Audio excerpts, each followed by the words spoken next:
Abiy Ahmed iyo madaxweyne Farmaajo ayaa ka walaacsan in la jabsaday xogta wada sheekaysi muddo ay telefoonka ku yeelanayeen. ila wareedyo lagu kalsoon yahay ayaa u sheegay Fagaare TV in madaxweynaha Soomaaliya Maxamed Cabdullaahi Farmaajo iyo ra'iisul wasaaraha Itoobiya Abiy Ahmed ay walaac xilligan xoogan ay ka qabaan inay suurtagal tahay in la jabsado wada sheekaysi muddo dhexmaray ee dhanka telefoonka. xogta ay nahelnahay tibaaxaysa in arrintan ay ka warhelay ra'iisul wasaaraha Itoobiya Abiy Ahmed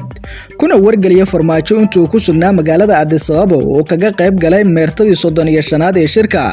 golaha midowga Afrika halkaasi oo ku yeesheen balse maanta dalka dib ugu soo noqday madaxweyne Farmaajo. Abiy Ahmed ayaa rumaysan in bilooyin ama muddo sanadaha la helay xogo wada sheekaysiga isaga iyo Farmaajo dhexmaray ee dhanka WhatsApp-ka.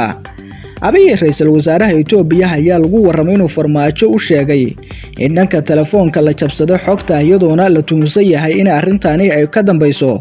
dal Carbeed oo aan wali la shaacin.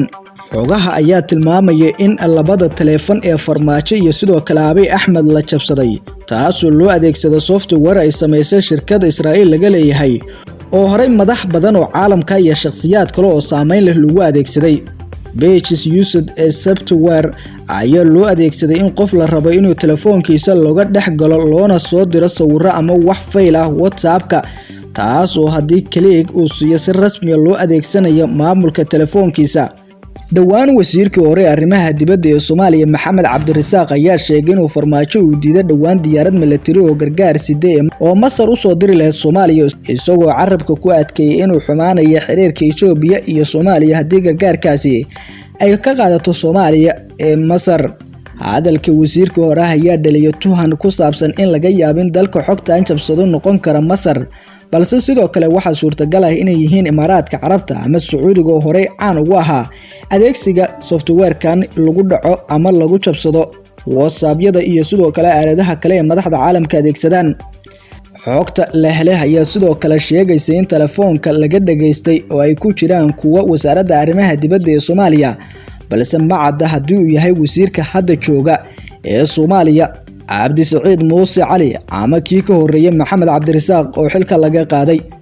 sawirro lagu faafiyay baraha bulshada ilaa xalay ayaa hadal hayn badan dhaliyay kuwaas oo muuqday inuu Abiy Ahmed uu ku canaananayo Farmaajo.